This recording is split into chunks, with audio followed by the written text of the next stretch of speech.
أعوذ بالله من الشيطان الرجيم. بسم الله الرحمن الرحيم. الحمد لله رب العالمين والصلاة والسلام على نبينا محمد وعلى آله وصحبه أجمعين اما بعد.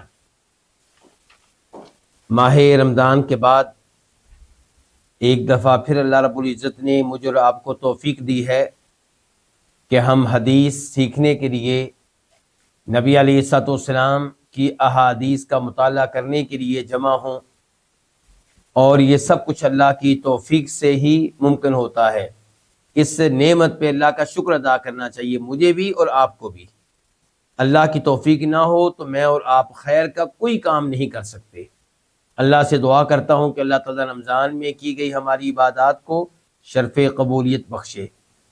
اور اب رمضان کے بعد ہمارے ساتھ کئی دیگر احباب بھی اس درس میں شریک ہیں الناجحون کے پلیٹ فارم سے، ان کو بھی میں اہلاً و سہلاً و مرحبا کہتا ہوں۔ ہم آغاز کریں گے عمدۃ الاحکام کی حدیث نمبر 230 سے 230۔ یہ نمبرنگ کا تھوڑا بہت فرق ہو سکتا ہے، اس لیے آج پہلے دن شاید کئی احباب کو حدیث تلاش کرنے میں مشکل پیش آئے۔ بہرحال حدیث نمبر 230 ہوگی، کسی کے پاس ہو سکتا ہے 31 ہو، 32 ہو، 28 ہو، 27 ہو، تو 230 ہے میرے پاس 230۔ اور اس کی راویہ ہیں سیدہ عائشہ رضی اللہ تعالی عنہا، اور اس کا موضوع، یہ احادیث جو آج کل ہم پڑھ رہے ہیں ان کا موضوع کتاب الحج ہے، اور کتاب الحج میں بھی قربانی کا باب ہے۔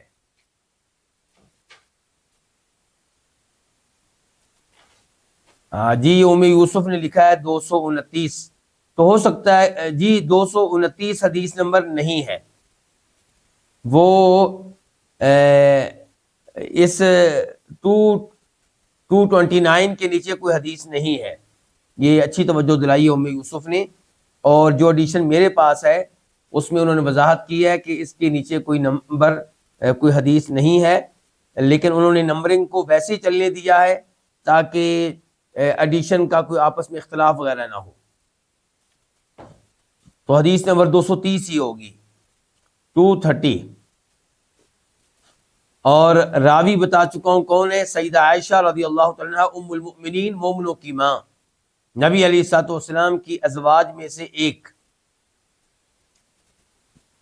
اور یہ احادیث جو ہم پڑھ رہے ہیں کتاب الحج میں، ان کا تعلق ہے قربانی سے، کہ جو قربانی کے جانور ذبح کیے جاتے ہیں ان کے بارے میں یہ احادیث ہیں۔ تو آئیے پھر اللہ کا نام لے کے آغاز کرتے ہیں۔ عن عائشہ رضی اللہ عنہا قالت، آپ کے پاس کیا نمبر ہے؟ 237۔ ایک ایڈیشن ہے میرے پاس، حسن بھائی بیٹھے ہیں، ان کے ایڈیشن میں حدیث کا نمبر ہے 237، 237۔ آپ کے پاس کیا نمبر ہے؟ اور کسی بھائی کے پاس ہے 289، یعنی کہ 299، یعنی کہ حدیث کے نمبرنگ میں اختلاف ہو سکتا ہے، وہ کوئی بڑی بات نہیں ہے۔ یعنی کہ کئی دفعہ حدیث کے اوپر زیر نمبر تو بعد میں لگے ہیں نا، وہ مؤلف کا کام تو نہیں ہے، وہ کس نے لگائے ہیں؟ بعد میں آنے والوں نے۔ تو کسی نے ایک حدیث کے دو حصوں کو الگ الگ حدیث شمار کر لیا، حدیث کے دو حصے تھے ان کو الگ الگ نمبر دے دیا، تو اس طرح کر کے یہ سیدہ مسفرہ بتا رہی ہیں کہ جو ان کو ایڈیشن دیا گیا اس کے مطابق حدیث کا نمبر شاید 240 بتایا تھا انہوں نے، 240۔ مجھے امید ہے کہ سب کو حدیث مل چکی ہوگی۔ آج چونکہ رمضان کے بعد پہلا دن ہے تو میں اس طرح اہتمام کر رہا ہوں، آئندہ آپ سب کو پتہ ہوگا اپنی اپنی ترتیب کے حساب سے کہ کون سی حدیث ہے۔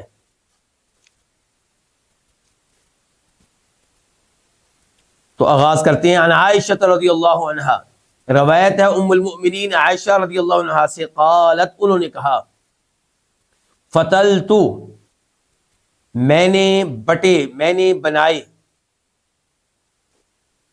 قلائد ہار، قلائد قلادت ان کی جمع ہے، کس کو کہتے ہیں؟ ہار کو.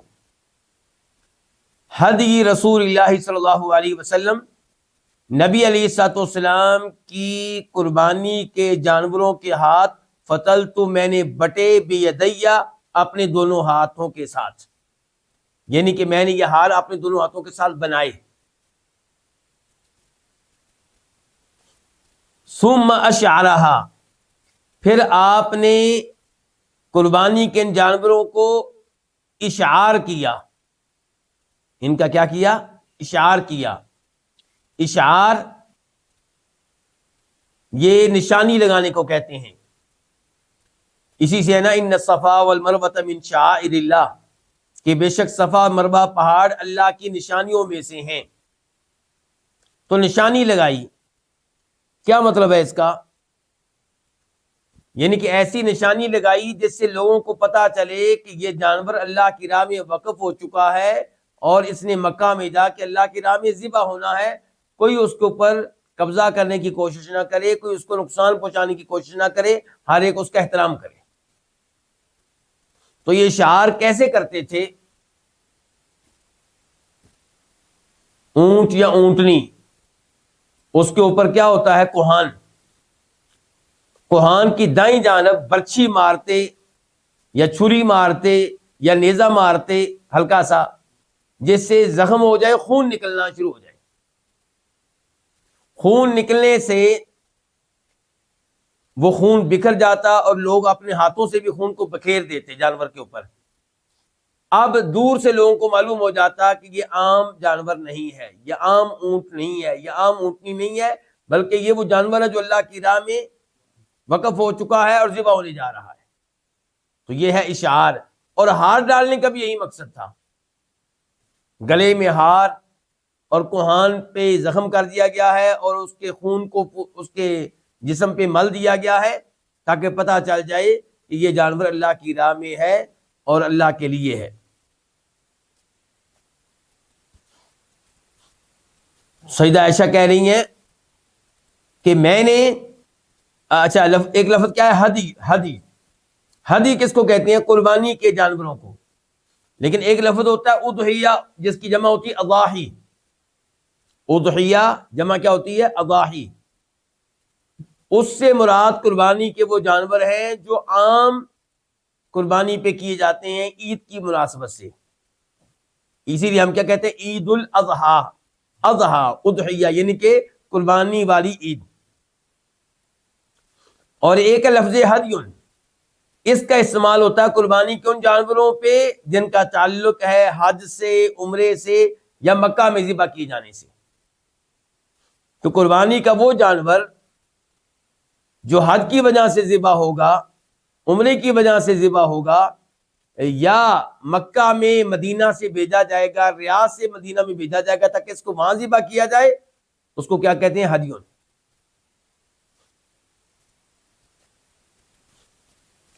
تو سیدہ عائشہ کہہ رہی ہیں کہ میں نے نبی علیہ الصلوۃ والسلام کی قربانی کے جانوروں کے ہار اپنے دونوں ہاتھوں کے ساتھ فتلتو بٹے بنائے. ثم اشعرہا، پھر آپ نے ان کا اشعار کیا، کن کا؟ قربانی کے جانوروں کا. وقلدہا، اور انہیں ہار پہنائے. بنائے سیدہ عائشہ نے، پہنائے کس نے؟ اللہ کے نبی علیہ السلام نے. او قلدتہا، یا میں نے وہ ہار پہنائے. یعنی کہ راویوں کو شک ہو گیا ہے کہ سیدہ عائشہ نے کیا کہا تھا. کیا سیدہ عائشہ نے یہ کہا تھا کہ اللہ کے رسول نے ہار پہنائے، یا یہ کہا تھا کہ پہنائی بھی میں نے خود؟ ثم، پھر بعثا، آپ نے بھیجا، بہا، قربانی کے ان جانوروں کو، الی البیت، اس کی طرف؟ بیت اللہ کی طرف. الی البیت، اللہ کے گھر کی طرف، بیت اللہ کی طرف، کعبہ کی طرف. وَأَقَامَ بِالْمَدِینَہ، اور خود آپ نے مدینہ میں ہی قیام کیا، خود آپ مدینہ میں ہی رہے. اس کا کیا مطلب ہے؟ یعنی کہ ایک طریقہ تو یہ ہے کہ آپ حج پہ مکہ جائیں تو ساتھ قربانی کے جانور لے جائیں، یا عمرہ پہ جائیں تو ساتھ قربانی کے جانور لے جائیں. اور تیسرا طریقہ یہ ہے کہ آپ نہیں جا رہے، کوئی جا رہا ہے، آپ اسے دے دیں اونٹنی اس کے حوالے کر دیں کہ یہ آپ مکہ لے جائیں اور وہاں پہ اس کو ذبح کر دیں. تو یہ یہاں پہ تذکرہ اس صورتحال کا ہو رہا ہے کہ خود آپ مدینہ میں رہے اور قربانی کے جانور اور اونٹنیاں آپ نے وہاں بھیج دیں. فما حرم علیہ شیء، فما پس نہیں، یہ ما کون سا ہے؟ نافیہ. پس نہیں، حرم حرام ہوئی، علیہ آپ پہ، آپ علیہ السلام پہ نہیں حرام ہوئی، شیء کوئی بھی چیز، کان لہ حلالا جو آپ کے لیے حلال تھی. کیا مطلب ہے اس جملے کا؟ اس جملے کا مطلب یہ ہے کہ کوئی یہ نہ سمجھے کہ یہ جانور مکہ بھیجنے کی وجہ سے آپ پہ احرام والی پابندیاں عائد ہو گئیں، آپ کے لیے خوشبو لگانا حرام ہو گیا، آپ کے لیے کپڑے پہننا حرام ہو گیا اور آپ نے 2 چادریں پہن لی کہ جب تک اونٹ ذبح نہیں ہوگا میں حالت احرام میں رہوں گا. نہیں، ایسی بات نہیں ہے. جب آپ حج پہ نہیں جا رہے، عمرے پہ نہیں جا رہے اور ایک جانور آپ بھیج رہے ہیں، اونٹنی یا اونٹ، تاکہ اسے مکہ میں ذبح کیا جائے، تو آپ بھیج دیں. اس کی وجہ سے آپ پہ احرام والی پابندیاں عائد نہیں ہوں گی، میاں بیوی کا تعلق قائم ہو سکے گا.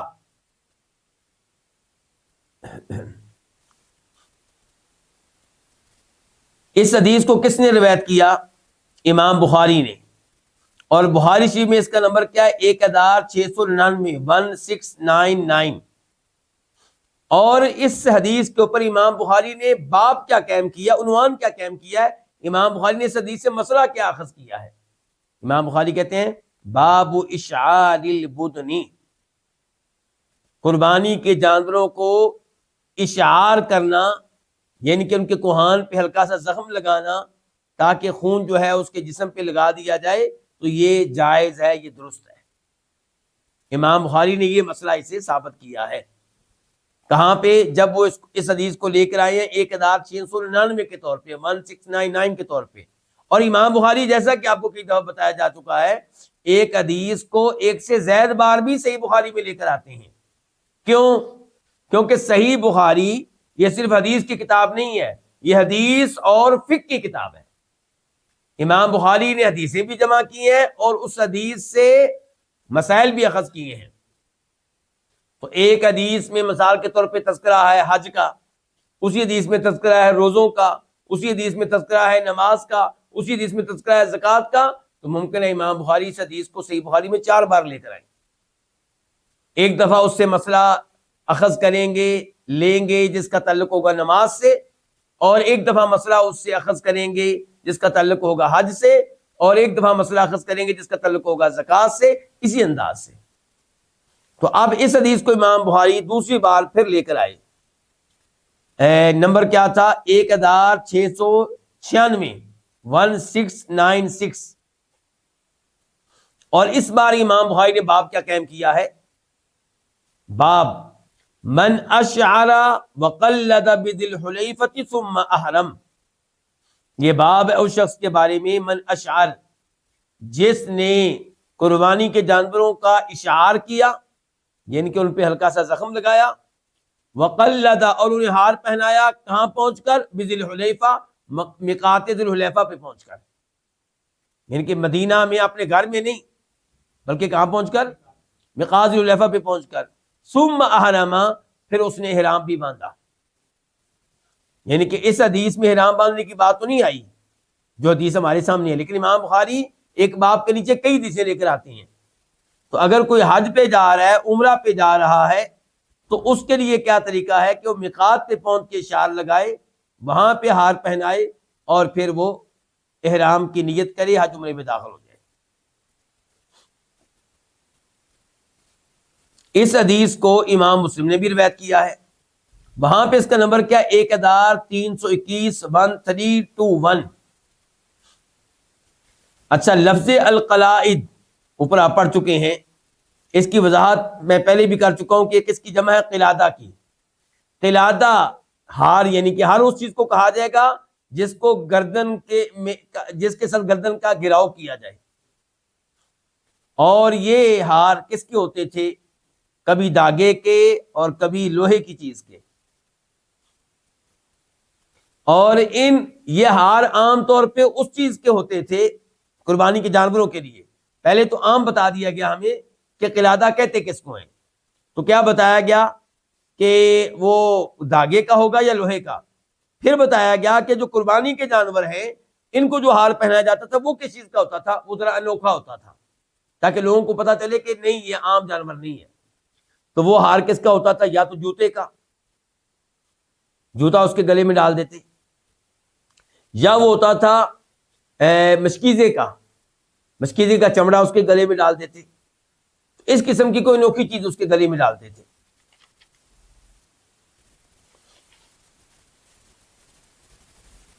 اب ہم دیکھتے ہیں اس حدیث سے ہمیں کیا کیا مسائل معلوم ہوئے، کیونکہ عمدۃ الاحکام یہ حدیث کی کتاب ہے، لیکن حدیث کی کون سی کتاب ہے؟ فقہ کی کتاب. یعنی کہ اس میں وہ احادیث لائی جاتی ہیں جن میں احکام و مسائل ہوتے ہیں. تو اب پہلا مسئلہ ہمیں کیا معلوم ہوا اس حدیث سے کہ بیت اللہ کی جانب ایسے اونٹ بھیجنا، ایسی اونٹنیاں بھیجنا، ایسے جانور بھیجنا جن کو بیت اللہ میں ذبح کیا جائے یہ مستحب ہے، چاہے ذبح کرنے والا خود ساتھ نہ ہو. یہ جانور بیت اللہ بھیجنے کا مقصد کہ حرم شریف کے، بیت اللہ شریف کے، مکہ کے مسکین جو ہیں وہ گوشت کھا سکیں. دوسرا مقصد بیت اللہ کی تعظیم، اور تیسرا مقصد اللہ کا قرب، کہ اللہ کی راہ میں یہ جانور ذبح کیا جائے گا اور اس شہر میں جو اللہ کو سب سے زیادہ پیارا ہے.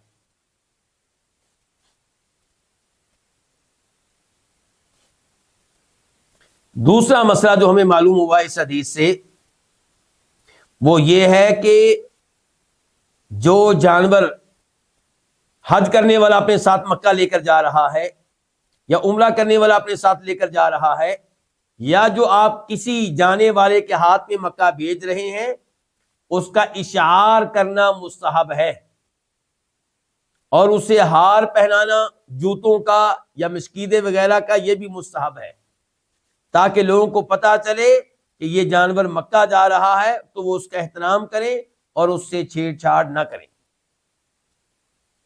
یہاں پہ میں اس مسئلے کی وضاحت کر دوں کہ علماء احناف ان میں سے کئی ایک نے یہ کہا کہ اشعار کرنا یہ غیر مناسب ہے. کیونکہ جانور کا مصلح کرنا ہے، اور مصلح کرنے سے اسلام نے منع کیا ہے. نبی علیہ السلام نے کہا تھا نا کہ جب آپ کافروں سے آپ لوگوں کی جنگ ہو تو آپ کسی کافر کو قتل کریں تو اس کا مصلح کرنا اس کی اجازت نہیں ہے کہ آپ اس کی ناک کاٹ دیں، اس کے کان کاٹ دیں، اس کی آنکھیں نکال دیں. ایسے کاموں کی اجازت نہیں ہے. تو یہ فقہائے احناف کہہ رہے ہیں کہ جانور کو اس انداز سے زخمی کرنا یہ تو اسے مصلح کرنا ہے، اس کے اوپر ظلم و زیادتی ہے. عقلی لحاظ سے بات اچھی لگتی ہے، لیکن کس کے مقابلے میں ہے؟ حدیث کے مقابلے میں ہے. اور ہم ہمیشہ یہی سمجھاتے ہیں پبلک کو، لوگوں کو، اپنے بھائیوں کو کہ حدیث کے مقابلے میں عقل کو استعمال نہ کیا کریں. یعنی کہ عقل کو اس لیے استعمال نہ کریں کہ حدیث کو رد کرنا ہے، عقل کو اس لیے استعمال کریں کہ حدیث کو لینا ہے. عقل کو استعمال کریں کہ حدیث پہ عمل کرنا ہے، حدیث کو سیکھنا ہے.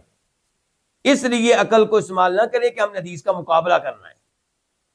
تو پہلی بات تو یہ ہے کہ ان کو چاہیے تھا کہ اس قسم کا لفظ استعمال نہ کرتے کہ یہ مصلح ہے، کیونکہ کیا سوچا جا سکتا ہے نبی علیہ الصلوۃ والسلام کے بارے میں، صحابہ کرام کے بارے میں، کہ انہوں نے جانور کا مصلح کیا ہوگا اور اس کے اوپر ظلم کیا ہوگا، زیادتی کی ہوگی. شریعت جو ہمیں حکم دیتی ہے اس حکم میں انسان کا کوئی نہ کوئی فائدہ ہوتا ہے، مسرت ہوتی ہے. کئی دفعہ صرف فائدہ ہوتا ہے نقصان سے خالی، اور کئی دفعہ اس میں کوئی نقصان بھی ہوتا ہے لیکن فائدہ نقصان پہ باری ہوتا ہے. تو یہاں پہ یہی صورتحال ہے کہ نقصان تھوڑا سا جانور کا ہوا، اس کو ہلکا سا کٹ لگا، اس کو ہلکا سا کیا لگا؟ کٹ، خون اس کا نکلا، لیکن اب اس جانور کو کوئی اس کے اوپر ظلم نہیں کرے گا. پورے راستے میں سب اس کی عزت کریں گے، اس کا احترام کریں گے، خیر و سلامتی سے مکہ پہنچ جائے گا، اللہ کی راہ میں ذبح ہوگا. یہ ایسے ہی ہے جیسے ہم بچے کا کیا کرتے ہیں؟ ختنہ. اب کہا جائے جناب یہ ظلم ہے، یہ زیادتی ہے، کوئی شک و شبہ نہیں کہ جب ختنہ کرتے ہیں بچے کو تکلیف تو ہوتی ہے، لیکن اس تکلیف میں اس کے بہت سے فوائد ہیں، کوئی ایک فائدہ نہیں ہے، اور ان فوائد کو آج کی سائنس بھی مان رہی ہے۔ اور یہ اشعار کرنا یہ حجامہ کی طرح بھی ہو گیا۔ حجامہ کس کو کہتے ہیں؟ انگلش میں کیا کہتے ہیں؟ کپنگ، یعنی کہ سنگی لگوانا۔ آپ سب کو معلوم ہوگا کہ نبی علیہ السلام سنگی لگوایا کرتے تھے، اور آپ نے اس کی ترغیب دی ہے۔ آپ نے بتایا کہ جو جو علاج تم کرتے ہو ان میں سے بہترین علاج حجامہ ہے، کپنگ ہے، سنگی لگوانا ہے۔ گندا خون باہر نکل جاتا ہے، فاسد خون باہر نکل جاتا ہے، انسان بہت سے امراض سے بچ جاتا ہے۔ اچھا، اب اس کے لیے بھی کیا ہوگا؟ کٹ لگے گا، اس کے لیے بھی کٹ لگے گا، خون نکلے گا۔ تو چونکہ اس میں فائدہ ہے تو یہ جو کٹ لگنے کا ہلکا سا نقصان ہے اس کو نظر انداز کر دیا جائے گا۔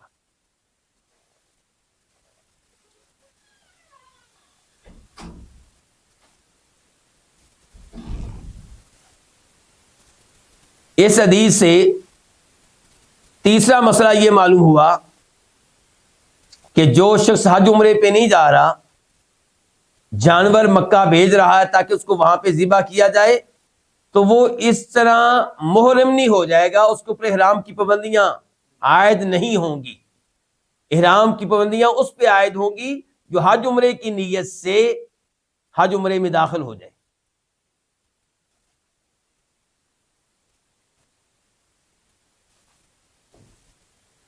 اس حدیث سے ایک مسئلہ اور یہ معلوم ہوا کہ آپ کے لیے جائز ہے کہ آپ کسی کو اپنا وکیل بنا دیں کہ آپ نے اس جانور کو میری طرف سے وہاں لے کر جانا ہے اور وہاں پہ ذبح کرنا ہے اور اس کا گوشت وہاں کے لوگوں میں تقسیم کرنا ہے۔ تو اس قسم کی وکالت جائز ہے، درست ہے، اس میں کوئی حرج نہیں ہے۔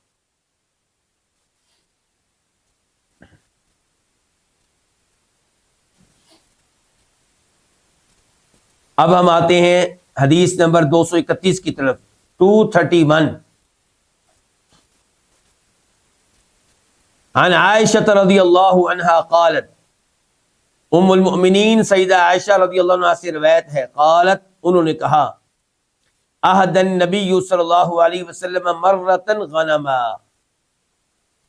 ایک بار، مرتن کا معنی کیا؟ ایک بار، اور غنم کس کو کہتے ہیں؟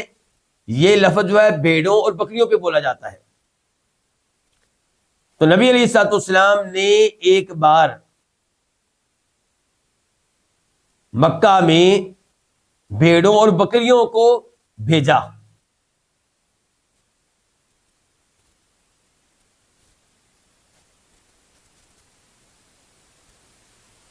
اس حدیث کو روایت کیا امام بخاری نے، نمبر ہے 1701 1701، اور امام بخاری اس کے اوپر باب کیا قائم کرتے ہیں؟ باب تقلید الغنم، باب اس بارے میں ہے کہ بھیڑ بکریوں کو بھی ہار ڈالنا درست ہے۔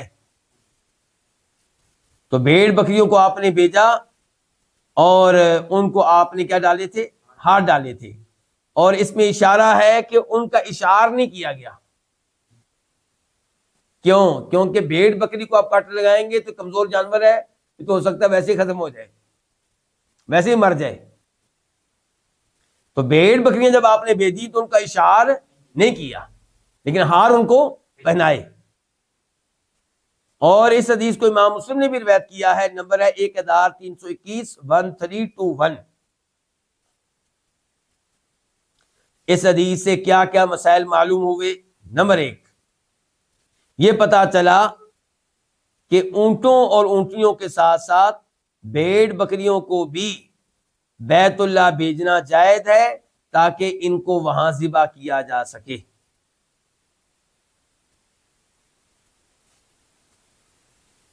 نمبر 2، اس حدیث سے یہ بھی اشارہ مل گیا کہ نبی علیہ الصلوۃ والسلام عام طور پہ کیا بیچتے تھے؟ اونٹ اور اونٹنیاں، کیونکہ اونٹ اور اونٹنیاں یہ وہ جانور ہے جو عربوں کے ہاں بہت قیمتی ہے، بہت مہنگا ہے، اور بہت اہمیت رکھنے والا ہے۔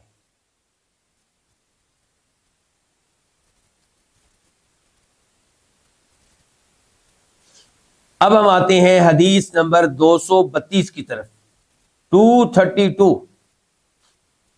عن ابی ہریرہ رضی اللہ عنہ، روایت ہے جناب ابو ہریرہ رضی اللہ تعالیٰ عنہ سے۔ یہ وہ عظیم صحابی ہیں جن کو کیا کہا جاتا ہے؟ امیر المؤمنین فی الحدیث۔ صحابہ کرام میں سے ان کو کہا جاتا ہے امیر المؤمنین، کہ مومنوں کے امیر ہیں حدیث بیان کرنے کے معاملے میں۔ جناب ابو ہریرہ حدیث کے حافظ، نبی علیہ الصلوۃ والسلام کی آخری زندگی میں مسلمان ہوئے ہیں، یعنی کہ آپ کے فوت ہونے سے تقریباً 3 سے 4 سال پہلے، 3.5 سال وغیرہ تقریباً، لیکن حدیثیں بیان کرنے میں سب سے آگے ہیں۔ کیوں؟ کیونکہ انہوں نے محنت کی ہے، قربانیاں دی ہیں انہوں نے حدیث کی خاطر۔ آپ کی حدیثیں لینے کے لیے انہوں نے دنیا ترک کر دی تھی، یعنی کہ کاروبار کے لیے نہیں جاتے تھے، مزدوری کے لیے نہیں جاتے تھے، کھیتی باڑی کے لیے نہیں جاتے تھے، مسجد نبوی میں ہی رہتے تھے، اور ان کا سب سے بڑا مقصد یہ تھا کہ حدیثیں میں جمع کروں اور اس کے لیے بس 2-3 لقمے مل جائیں اور کام چلتا رہے زندگی کا۔ اور پھر ان کو نبی علیہ السلام نے دعا بھی دی تھی، جس کی وجہ سے ان کا حافظہ بہت تیز ہو گیا تھا۔ تو یہ ہے جناب ابو ہریرہ۔ ابو ہریرہ ان کی کنیت ہے، کیونکہ یہ بلی سے پیار کرتے تھے، اس لیے ان کو کیا کہا گیا؟ ابو ہریرہ، ہریرہ والے۔ ہریرہ یہ تصغیر ہے ہرتن کی، ہرتن کی اس کو کہتے ہیں بلی کو، چھوٹی سی بلی والے۔ تو ورنہ ان کا نام کیا ہے اس میں اختلاف ہے۔ کنیت ان کی اتنی مشہور ہو گئی ہے، ابو ہریرہ لفظ اتنا مشہور ہو گیا ہے کہ نام کے بارے میں اختلاف ہو گیا کہ ان کا نام کیا تھا۔ زیادہ مشہور بات یہ ہے کہ ان کا نام تھا عبد الرحمن بن صخر، عبد الرحمن بن صخر۔ تو یہ ہے جناب ابو ہریرہ، یہ کیا کہتے ہیں؟ ان نبی اللہ صلی اللہ علیہ وسلم رأى رجلا یسوق بدنہ، کہ بے شک نبی صلی اللہ علیہ وسلم نے رأى دیکھا، رجلا ایک آدمی کو، یسوق وہ ہانک رہا تھا، بدنتن قربانی کی اونٹنی، ہانک کر لے جا رہا تھا قربانی کی اونٹنی۔ اس کا مطلب ہے کہاں لے جا رہا ہوگا؟ مکہ۔ ہانک کر لے جا رہا تھا مطلب یہ ہے کہ اس کے اوپر سوار نہیں تھا، اس کے پیچھے پیچھے چل رہا تھا، اور اس کے اوپر بیٹھ نہیں رہا تھا۔ کیوں؟ کیونکہ جانور اللہ کے لیے وقف ہو چکا ہے۔ قال ارکبھا، آپ نے کہا اس کے اوپر سوار ہو جاؤ، اس کے اوپر بیٹھ جاؤ۔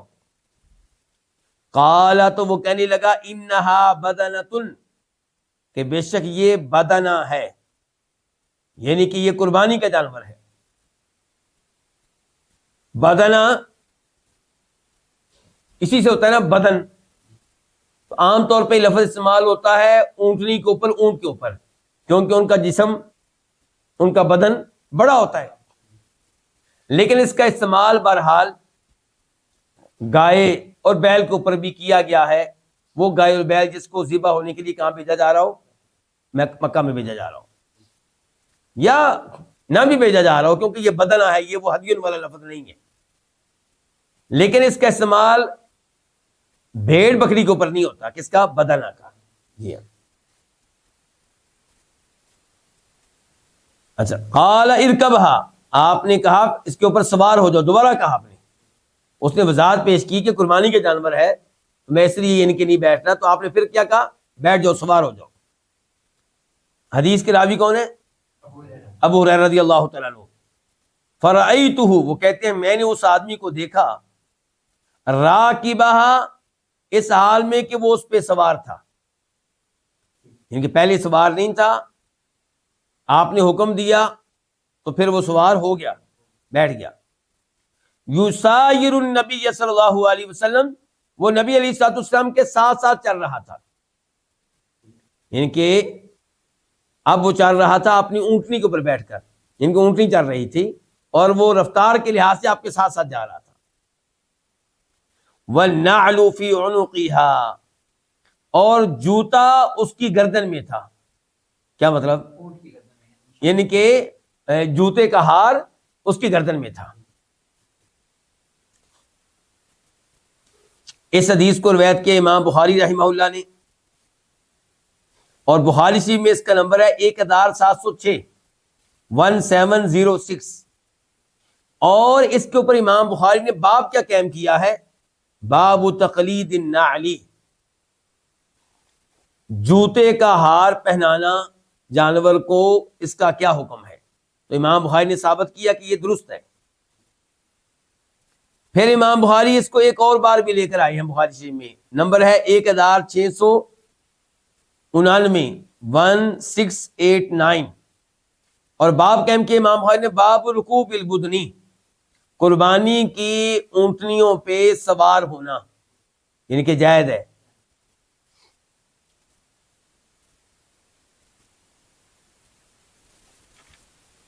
وفی لفظ، ہماری کتاب کے مؤلف کہتے ہیں ایک لفظ میں، ہماری کتاب سے مراد کون سی کتاب ہے؟ عمدۃ الاحکام، ہم عمدۃ الاحکام پڑھ رہے ہیں نا، اور عمدۃ الاحکام وہ کتاب ہے جس میں بخاری مسلم کی وہ احادیث جمع کی گئی ہیں جنہیں فقہی احادیث کہا جاتا ہے، احکام و مسائل والی احادیث، یعنی کہ آپ کو عمدۃ الاحکام میں عقیدے کے بارے میں احادیث نہیں ملیں گی، آپ کو نبی علیہ السلام کی سیرت کے بارے میں احادیث نہیں ملیں گی، آپ کو اس میں تفسیر کی احادیث نہیں ملیں گی، آپ کو اس میں فتن کی احادیث نہیں ملیں گی، کیونکہ اس میں احکام و مسائل، نماز روزہ کیسے کرنا ہے، حج کیسے کرنا ہے، بیع کے احکام کیا ہیں، کاروبار کے احکام کیا، یہ چیزیں ہوں گی۔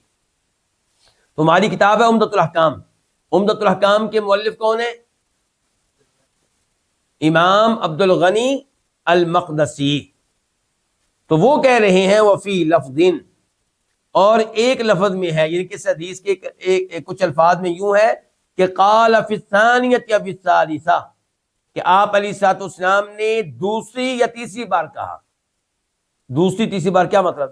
ایک بار کہا تھا نا بیٹھ جاؤ ارکبھا، پھر کہا تھا بیٹھ جاؤ ارکبھا، تو اس حدیث کے کچھ الفاظ میں آیا کہ آپ نے دوسری تیسری بار کہا ارکبھا، اس پہ بیٹھ جاؤ، سوار ہو جاؤ، وہی لکا، تمہارے لیے ہلاکت ہو، او یا آپ نے کہا وہی حقا، تمہارے اوپر افسوس ہے، افسوس ہے کہ سواری تمہارے پاس ہے پھر بھی پیدل جا رہے ہو، اپنے اوپر ظلم کر رہے ہو، بیٹھ جاؤ اس کے اوپر، یا آپ نے کہا کہ تمہارے لیے کیا ہے؟ ہلاکت ہے۔ اچھا، ہلاکت ہے، اس کی وضاحت آگے آئے گی، ابھی کرتے ہیں ہم۔ اچھا، میں بتا چکا ہوں کہ اس حدیث کے جو ابتدائی الفاظ ہیں وہ بخاری شریف میں کہاں آئے، اور اب یہ الفاظ جو ہیں یہ بخاری شریف میں کہاں آئے؟ حدیث نمبر 2755 2755، اور یہاں پہ امام بخاری نے باب کیا قائم کیا، ذرا غور کیجئے گا۔ باب کیا ہے؟ باب هل ينتفع الواقف بوقفه، کسی چیز کو وقف کرنے والا، اللہ کی راہ میں وقف کر دینے والا، کیا اس وقف چیز سے فائدہ اٹھا سکتا ہے؟ وقف سمجھتے ہیں نا آپ؟ کچھ لوگ اپنی زمین کو وقف کر دیتے ہیں کہ اللہ کی راہ میں ہے، اب اللہ کی راہ میں ہے، اب ظاہر ہے اس کو سنبھالے گا تو کوئی انسان ہی نا، اس کا نگران، اس کا متولی کوئی انسان ہی بنے گا جو وہاں پہ کھیتی باڑی کرے گا، پھر آمدنی فقیروں مسکینوں میں تقسیم کرے گا یا مسجد کو دے گا۔ تو کہنے کا مطلب یہ ہے، تو امام بخاری نے باب کیا قائم کیا کہ کیا کسی چیز کو وقف کرنے والا اپنی وقف کی ہوئی چیز سے فائدہ خود اٹھا سکتا ہے؟ یعنی کہ امام بخاری نے اسی حدیث سے مسئلہ نکالا، کیسے کہ اب یہ جانور وقف ہو چکا ہے اللہ کی راہ میں، ایسے ہی ہے نا، قربانی کے لیے کیا ہو چکا ہے؟ وقف، اور اللہ کے نبی کہہ رہے ہیں علیہ الصلوۃ والسلام اس آدمی سے اس کے اوپر بیٹھ جا، اس کا مطلب ہے فائدہ اٹھا اس سے، اس کا مطلب یہ ہوا کہ اپنی وقف کی ہوئی چیز سے فائدہ اٹھانا جائز ہے، اس کی گنجائش ہے اس میں، اور اس کے مزید بھی دلائل ہیں۔ اب یہ مسئلہ آ گیا ہے تو تھوڑا سا میں اشارہ کر دوں۔ مثال کے طور پہ جناب عمر فاروق آئے تھے نبی علیہ الصلوۃ والسلام کے پاس اور کہا تھا اللہ کے رسول علیہ الصلوۃ والسلام میری فلاں زمین مجھے بہت محبوب ہے، بڑی مہنگی ہے، خیبر والی زمین، میں اسے اللہ کی راہ میں صدقہ کرنا چاہتا ہوں۔ تو آپ نے کہا تھا اس کی اصل اپنے پاس رکھو، یعنی کہ اس کو زمین کو دینے کی ضرورت نہیں ہے، اپنے پاس رکھو، اور اس کی آمدنی جو ہے وہ اللہ کی راہ میں دے دیا کرو۔ جناب عمر فاروق نے ایسا ہی کیا، اور اس موقع پہ انہوں نے شرط لگائی تھی، انہوں نے یہ کہا تھا کہ لا جناح علی من ولیہ ان یأکل منہا، جو اس کا متولی بنے گا، نگران بنے گا، ذمہ دار بنے گا، وہ اس میں سے کھا سکتا ہے، اس میں کوئی حرج نہیں ہے۔ اچھا، یہ الفاظ کس کے ہیں؟ جناب عمر کے۔ امام بخاری اس کے اوپر کیا تبصرہ کرتے ہیں؟ وہ کہتے ہیں وقد یلی الواقف وغیرہ، وقف کرنے والا کبھی وقف کی ہوئی چیز کا نگران اور متولی کبھی وہ ہوتا ہے جس نے وہ چیز وقف کی ہے، اور کبھی دوسرا ہوتا ہے۔ جناب عمر فاروق کہہ رہے ہیں کہ جو نگران ہوگا وہ کھا سکتا ہے، اس کا مطلب ہے اگر خود نگران ہے تو خود بھی کھا سکتا ہے۔ ٹھیک ہو گیا؟ تو اپنی وقف کی ہوئی چیز سے فائدہ اٹھا سکتے ہیں۔ کتنے دلائل ہو گئے؟ 2۔ تیسرے نمبر پہ آپ کو یاد ہوگا کہ جناب عثمان رضی اللہ عنہ نے ایک کنواں خرید کر کیا کیا تھا؟ وقف کیا تھا، تو وہ خود بھی اس سے پانی لیتے تھے۔ یہ نہیں تھا کہ ان کے اوپر پابندی تھی کہ وہ نہیں لے سکتے۔ ایسے ہی میں اور آپ مسجد بناتے ہیں، تو کیا میں اور آپ اس مسجد میں وضو نہیں کر سکتے؟ کر سکتے ہیں۔ تو ہم یعنی کہ مسجد سے فائدہ اٹھا سکتے ہیں، وہ فائدہ جو دوسرے بھی اٹھاتے ہیں، یا وہ فائدہ میں اضافی اٹھا سکتا ہوں اگر میں کوئی اس کی نگرانی کرتا ہوں، یا میں اس کا متولی ہوں، یا میں اس کا کوئی ذمہ دار ہوں۔ جی ہاں، جیسے مدرسے کا کوئی ہے ذمہ دار، تو وہ اپنی خدمت کے اوپر فائدہ اٹھا سکتا ہے۔ جی ہاں،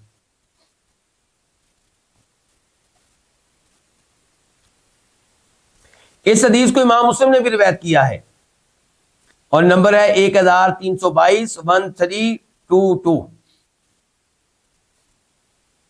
اچھا، اب اس میں ایک لفظ کیا آیا تھا؟ ویلک، کہ تم اس کے اوپر سوار ہو جاؤ، بیٹھ جاؤ، تمہارے لیے ہلاکت ہو۔ کیا آپ علیہ الصلوۃ والسلام نے اپنے صحابی کو ہلاکت کی بدعا دی ہے؟ ہاں، تو اس بارے میں یہ ہے کہ یہ تقیہ کلام تھا، یہ لفظ وہ استعمال کرتے تھے اور اس کا معنی مقصود نہیں ہوتا تھا۔ جیسا کہ کئی دفعہ یہ کہتے تھے مخاطب سے تیری ماں تجھے گم پائے، تو مطلب یہ نہیں ہوتا تھا کہ واقعی تو گم ہو جائے اور ماں تلاش کرتی رہے۔ نہیں، یہ ایسے الفاظ تھے جو ان کی زبان پہ ادا ہوتے تھے، لیکن معنی اور مفہوم مقصود نہیں ہوتا تھا۔ تو وہی لگ یہ عربوں کا استعمال ہے، یہ اور معنی اس کا مراد نہیں ہے، مقصود نہیں ہے، بدعا دینا مقصد نہیں ہے۔ اس کے ساتھ ساتھ ہم فرض کر لیتے ہیں کہ اس کا معنی مقصود ہے، تو پھر بھی ہمیں معلوم ہونا چاہیے کہ مسلم شریف میں حدیث آتی ہے کہ فرمایا نبی علیہ الصلوۃ والسلام نے، اے اللہ، جس کسی کے اوپر میں نے لعنت کی ہے، یا جس کسی کو میں نے برا بلا کہا ہے، جس کسی کو میں نے بددعا دی ہے اور وہ اس کا حقدار نہیں ہے، تو میرے الفاظ کو اس کے لیے رحمت بنا دے۔ میرے الفاظ کو اس کے لیے کیا بنا دے؟ رحمت بنا دے۔ اسی لیے ہم کہتے ہیں کہ جناب امیر معاویہ رضی اللہ تعالیٰ عنہ ایک دفعہ کھانا کھا رہے تھے، مسلم شریف کی حدیث ہے، تو نبی علیہ السلام نے عبداللہ بن عباس کو بھیجا کہ معاویہ کو بلا کر لاؤ۔ تو عبداللہ بن عباس کہتے ہیں میں گیا تو وہ کھانا کھا رہے تھے، تو میں واپس آیا، میں نے کہا وہ تو کھانا کھا رہے ہیں۔ اچھا، آپ نوٹ کریں، عبداللہ بن عباس نے یہ نہیں کہا کہ میں نے معاویہ کو بتایا کہ بھی اللہ کے رسول بلا رہے ہیں، ایسی بات نہیں ہے۔ کہتے ہیں پھر مجھے اللہ کے رسول نے کہا علیہ السلام اس کو بلا کے لاؤ، میں دوبارہ گیا، وہ پھر بھی کھانا کھا رہے تھے، میں نے بتایا کہ اللہ کے رسول وہ تو کھانا کھا رہے ہیں۔ تو آپ نے کہا لا اشبع اللہ بطنہ، اللہ اس کے پیٹ کو نہ بھرے، اللہ اس کے پیٹ کو نہ بھرے۔ تو یہاں پہ لوگ شور ڈالتے ہیں، لو جی اللہ کے رسول صلی اللہ علیہ وسلم نے معاویہ کو تو بددعا دی ہے، جبکہ امام مسلم اس حدیث کو کہاں پہ لے کر آئے ہیں پتہ ہے آپ کو؟ جہاں پہ وہ یہ والی حدیث لے کر آئے ہیں کہ جس میں اللہ کے رسول نے کہا تھا اے اللہ، میں نے جس کسی کو بددعا دی، جس کسی پہ لعنت کی، جس کسی کو برا بلا کہا اور وہ اس کا حقدار نہیں ہے، تو میرے الفاظ کو اس کے لیے رحمت بنا دے۔ تو یہ تو جناب معاویہ کی شان ہوئی کہ یہ الفاظ ان کے لیے رحمت بن گئے۔ تو یہی صورتحال ہے کس کی؟ بیلک کی۔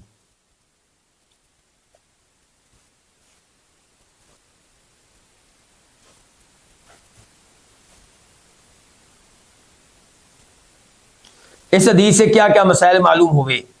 نمبر 1 کہ پتہ چلا عرب لوگ قربانی کے ان جانوروں کا بہت احترام کرتے تھے جن کو مکہ میں ذبح ہونے کے لیے لوگ بھیجا کرتے تھے،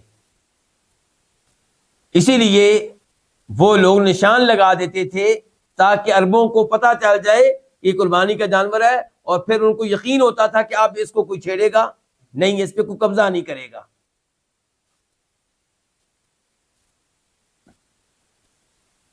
نمبر 2 اس حدیث سے پتہ چلا کہ قربانی کے جانور پہ سواری کرنا جائز ہے، اور اگر وہ جانور دودھ دینے والا ہے تو دودھ لینا بھی اس کا جائز ہے، جبکہ ان چیزوں کی ضرورت ہو۔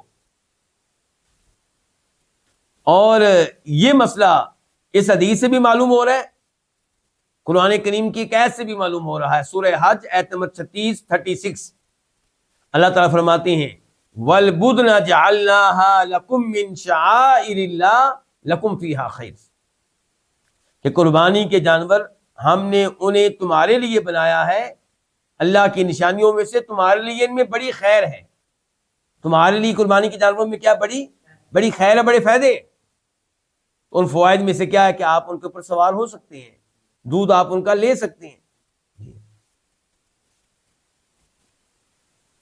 لیکن ایسے جانور پہ آپ تبھی سواری کریں جب آپ کو اس کی حاجت ہو اور اسے کوئی نقصان نہ پہنچے، اسے کوئی نقصان۔ یہ جو ہم نے شرط لگائی ہے کہ آپ اس سے فائدہ تب اٹھا سکتے ہیں، بیٹھ تب سکتے ہیں اس کے اوپر، سواری تب کر سکتے ہیں جب آپ اس کی ضرورت ہو اور اسے کوئی نقصان نہ ہو۔ اس کی دلیل ایک حدیث ہے، امام مسلم رحمہ اللہ روایت کرتے ہیں اپنی صحیح مسلم میں، نمبر ہے 1324 1324، راوی ہے جناب جابر رضی اللہ تعالی عنہ، فرمایا نبی کریم صلی اللہ علیہ وسلم نے ارکبھا بالمعروف، کہ آپ ایسے جانور پہ سواری کریں معروف طریقے سے، اذا الجئت الیہا، جب آپ مجبور ہو جائیں، جب آپ حتی تجد ظہرا، یہاں تک کہ آپ کو کوئی سواری مل جائے۔ جب کوئی اور سواری مل جائے اس کا مطلب پھر اس کے اوپر سواری نہ کریں۔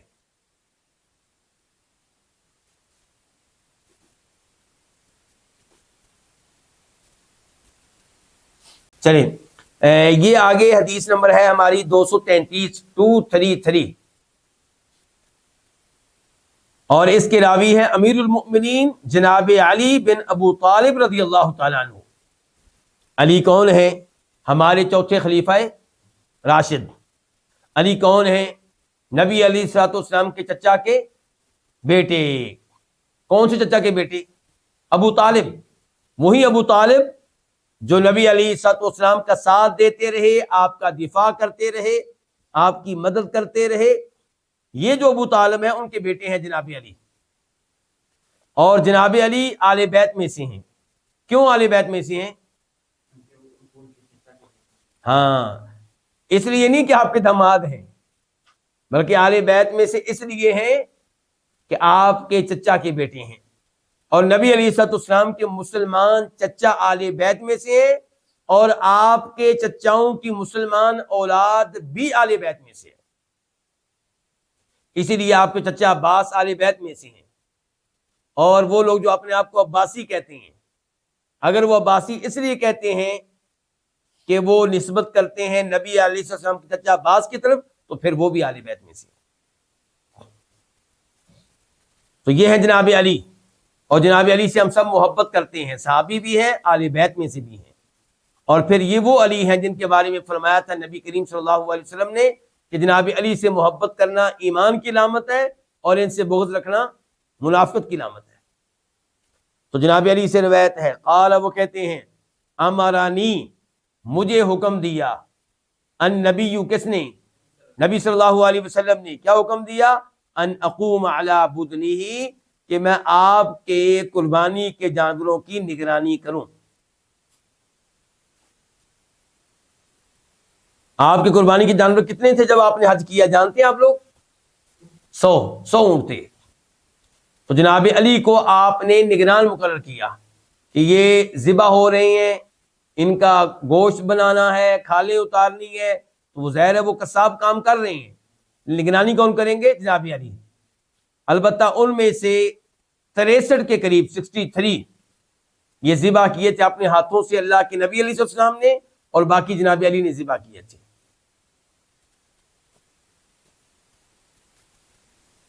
اچھا، تو آپ نے مجھے حکم دیا کہ میں آپ کے قربانی کے جانوروں کی نگرانی کروں، وَأَنْ أَتَصَدَّقْ، اور یہ کہ میں صدقہ کر دوں بِلَحْمِهَا، ان کے گوشت کو، ان کا گوشت میں تقسیم کر دوں، غریبوں میں، فقیروں میں، مسکینوں میں. وَجُلُودِهَا، اور یہ کہ میں صدقہ کر دوں ان کی کھالیں. کھالیں بیچنے کی اجازت نہیں ہے، کیونکہ آپ نے جانور کو وقف کر دیا ہے نا، اللہ کی راہ میں کر دیا ہے، تو آپ بیچ کیسے سکتے ہیں آپ؟ وَأَجِلَّتِهَا، اور یہ کہ میں صدقہ کر دوں ان کی جولیں. ان جانوروں کی کیا جولیں کس کو کہتے ہیں؟ وہ چادر سی آپ کہہ لیں جو اونٹنی کے اوپر رکھی جاتی ہے، پھر اس کے اوپر آپ بیٹھتے ہیں.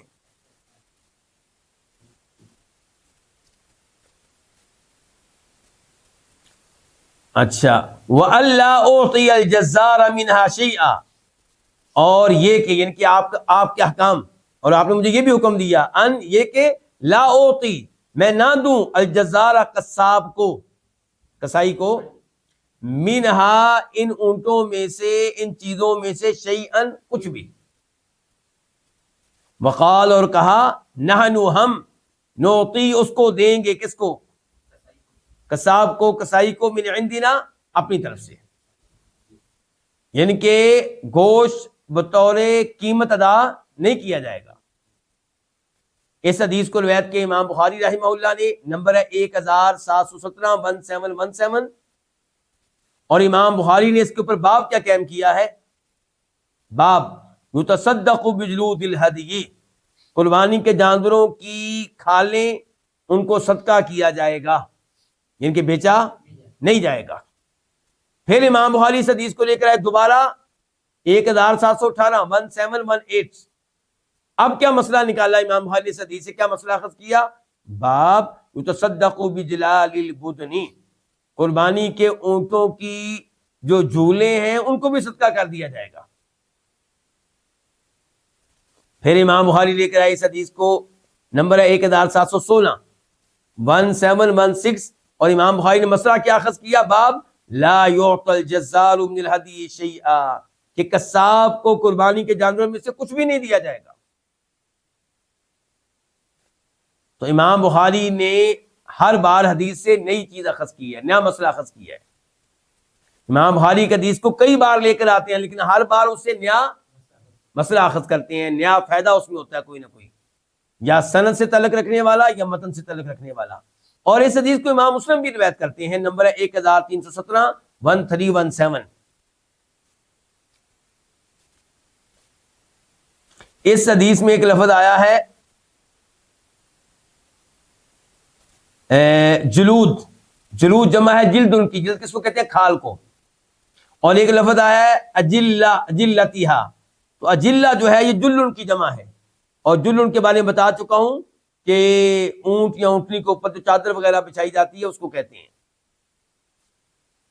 اور جزار کس کو کہتے ہیں؟ قصاب کو.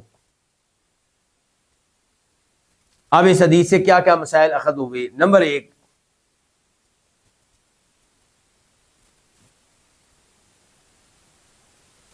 کہ قربانی کے موقع پہ اونٹ وغیرہ ذبح کرنا یہ نبی علیہ السلام کی سنت ہے، اور یہ آپ کا عمل ہے، آپ کا طریقہ ہے. اور آپ جانتے ہیں کہ اگر کوئی حج تمتع کر رہا ہے، یعنی کہ وہ حج جس میں عمرہ بھی ہوتا ہے اور حج بھی ہوتا ہے، درمیان میں وقفہ ہوتا ہے، تو اس میں بھی قربانی کا جانور ذبح کرنا واجب ہے. طاقت نہ ہو تو 10 روزے رکھے جائیں گے. اور اگر آپ حج قران کر رہے ہیں، یعنی کہ عمرہ اور حج ایک سفر میں اور درمیان میں وقفہ نہیں ہے، تو اس میں بھی قربانی واجب ہے. اور اگر آپ حج افراد کر رہے ہیں، اکیلا حج، جس میں کیا ہوتا ہے، اکیلا حج، اور جس میں عمرہ نہیں ہے، تو اس میں قربانی واجب یا ضروری نہیں ہے. آپ کے سوال کا جواب آگے آ رہا ہے انشاءاللہ. دوسرے نمبر پہ اس حدیث سے مسئلہ یہ معلوم ہوا کہ افضل یہ ہے کہ قربانی ایک نہ ہو بلکہ کئی ایک ہو، کیونکہ نبی علیہ السلام نے کتنے جانور ذبح کیے؟ 100. نمبر 3 مسئلہ یہ معلوم ہوا کہ ان جانوروں کے گوشت کو تقسیم کیا جائے گا، بیچا نہیں جائے گا، اور ایسے ان کی کھالوں کو بھی اور ان کی جھولوں کو بھی، ان کے رسیاں وغیرہ۔ کیا خود بھی ان اونٹوں کا گوشت کھا سکتا ہے؟ بالکل کھا سکتا ہے، بلکہ صحیح حدیث سے ثابت ہے کہ یہی 100 اونٹ نبی علیہ السلام نے جناب علی کو حکم دیا کہ ہر اونٹ کا کچھ نہ کچھ گوشت لینا ہے، کچھ نہ کچھ۔ پھر اس کو ہانڈی میں ڈالا گیا اور اس کو پکایا گیا، اور آپ نے اس کے گوشت میں سے کھایا اور شوربہ بھی پیا۔ تو قربانی کے جانور ہوں یا عام قربانی ہو، خود بھی کھائیں اور لوگوں کو بھی دیں۔ چوتھے نمبر پہ جو مسئلہ معلوم ہوا ہمیں اس حدیث سے، وہ یہ کہ قصاب کو، یعنی کہ جانور کا گوشت بنانے والے کو، اس کی کھال اتارنے والے کو بطور معاوضہ، بطور قیمت گوشت نہیں دیا جائے گا، کھال نہیں دی جائے گی، کوئی چیز نہیں دی جائے گی، لیکن آپ اس کو اس کی فیس پوری دیں جو بنتی ہے، جو آپ کی طے ہوئی ہے۔ اس کے بعد آپ گوشت دینا چاہیں تو دے سکتے ہیں، آپ اس کو، آپ کھال اس کو دینا چاہیں دے سکتے ہیں، لیکن ایسا نہ ہو کہ کھال کی وجہ سے فیس کم مقرر کی گئی ہو ذبح کرنے کی، تو یہ نہیں ہونا چاہیے۔ تو اس لیے بہتر کیا ہوگا، قیمت دیں اور اس کو رخصت کر دیں، ورنہ ایسا نہ ہو کہ اگلی عید پہ وہ آپ کے ساتھ فیس اس لیے کم طے کرے کہ مجھے 5 کلو گوشت بھی تو دیتا ہے۔ ایسا نہیں ہونا چاہیے۔ تو بہرحال اس کے باوجود آپ گوشت دے سکتے ہیں، اس کو کھال دے سکتے ہیں، لیکن وہ معاوضہ نہ ہو بلکہ فیس پوری دیں اور پھر اس کے ساتھ دے سکتے ہیں آپ۔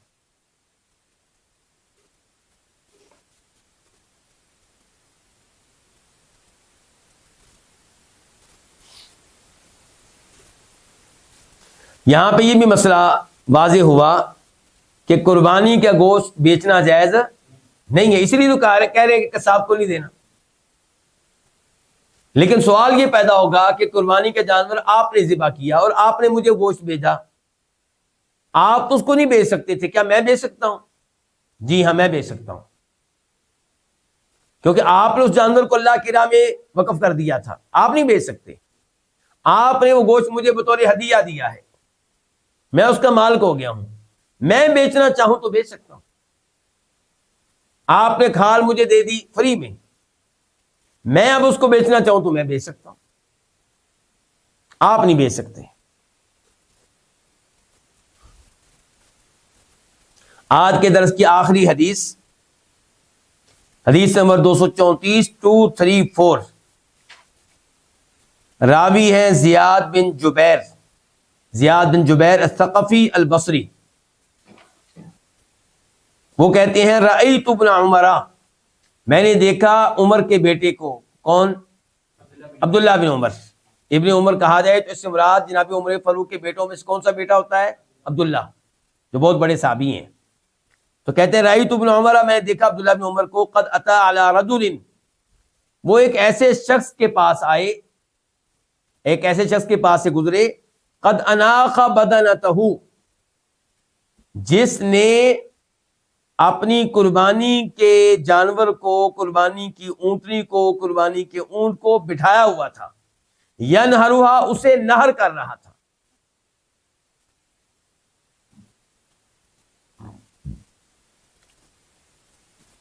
فقال، تو آپ علیہ السلام، تو عبداللہ بن عمر نے کہا ابعثا، اس کو اٹھاؤ، قیاما مقیدا، اس کو اٹھاؤ اس حال میں کہ یہ کھڑا ہو، مقیدہ اور بندھا ہوا ہو، یعنی کہ پھر ذبح کرو، کھڑا بھی ہو اور بندھا ہوا بھی ہو۔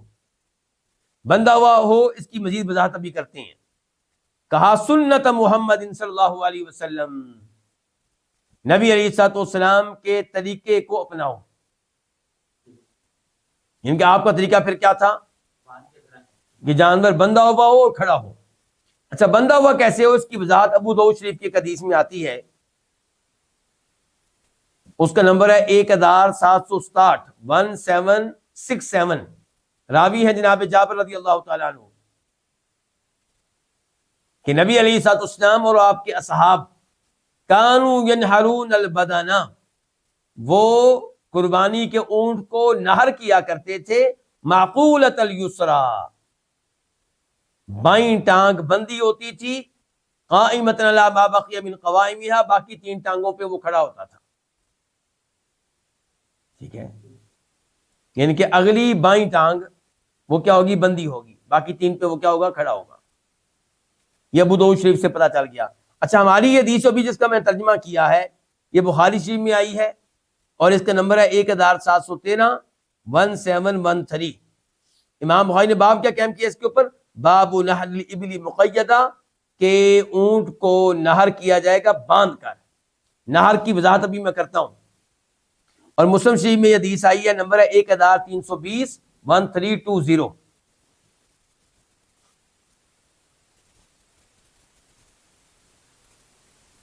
جب بکرا ہوگا، گائے ہوگی، تو آپ اس کو کیا کریں گے؟ ذبح کریں گے. کیسے؟ لٹا کر، اور حلق پہ چھری پھیریں گے، اور جانور کا منہ کدھر ہوگا؟ قبلے کی طرف ہوگا. لیکن اونٹ کے معاملے میں سنت طریقہ یہ ہے کہ اونٹ کھڑا ہوگا اور اس کی بائیں ٹانگ بندھی ہوئی ہوگی، اور آپ نیزہ یا چھرا یا برچھی ماریں گے اس کی گردن کے شروع میں جو گڑھا سا ہوتا ہے وہاں پہ. ذبح نہیں کریں گے بلکہ کیا کریں گے؟ چھری ماریں گے ایسے، تاکہ اس کا خون نکلے، خون کا فوارہ نکلے گا، پھر وہ گر جائے گا. تو خون نکل رہا ہے نا، وہ گر جائے گا. تو یہ ہے طریقہ.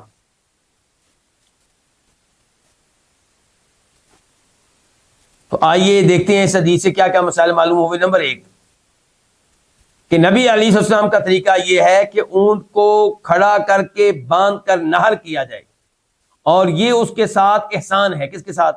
اونٹ کے ساتھ. اور یہ اس کے اوپر نرمی ہے. اور قرآن کریم سے بھی یہی بات معلوم ہوتی ہے.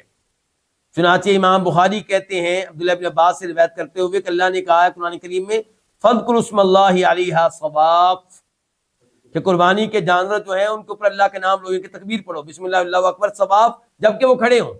عبداللہ بن عباس کہتے ہیں صواف کا مطلب ہے، عبداللہ بن عباس کہتے ہیں صواف کا مطلب کھڑے ہوں. اور ویسے بھی اللہ نے کہا ہے ادری فَإِذَا وَجَبَتْ جُنُوبُهَا، جب ان کے پہلو گر جائیں. تو گریں گے کب؟ جب کھڑے ہوں گے. فرمایا جب ان کے پہلو گر جائیں تو اب تم اس میں سے کھاؤ، خود بھی اور دوسروں کو بھی کھلاؤ. دوسرا مسئلہ اس حدیث سے معلوم ہوا کہ اونٹ کو بٹھا کر ذبح کرنا یہ سنت نہیں ہے، کیونکہ اس طریقے سے اس کی جان جلدی نہیں نکلتی بلکہ تاخیر سے نکلتی ہے اور اس کو تکلیف زیادہ پہنچتی ہے. اور اس حدیث سے پتہ چلا کہ اللہ تعالیٰ کتنے مہربان ہیں اپنی مخلوق پہ، حتیٰ کہ جانوروں پہ بھی، حتیٰ کہ اس موقع پہ بھی جب اس کی روح نکل رہی ہو. اور اس سے پتہ چلا کہ ہمارا دین کتنا عظیم ہے، ہمارے نبی کتنے عظیم ہیں صلی اللہ علیہ وسلم. یہیں پہ آج کے درس کا اختتام کرتے ہیں، اور انشاءاللہ آئندہ درس میں ملاقات ہوگی حدیث نمبر 235 کے ساتھ، اور اس میں تذکرہ ہوگا کہ جو حالت احرام میں ہے کیا وہ غسل کر سکتا ہے کہ نہیں، اپنے سر کو دھو سکتا ہے یا نہیں. تو اللہ رب العزت آپ سب کو جزائے خیر دے. آپ سب لوگوں نے اپنا قیمتی ٹائم دیا. اللہ آپ لوگوں کے علم و عمل میں برکتیں ڈالے، اور اللہ کرے کہ ہماری ملاقاتیں علم کے میدان میں ایسے ہی ہوتی رہیں. جو بہنیں یا جو بھائی دعائیں دے رہے ہیں اللہ ان سب کو جزائے خیر دے، اور اللہ ان سب کے علم و عمل میں برکتیں ڈالے. بارک اللہ فیکم.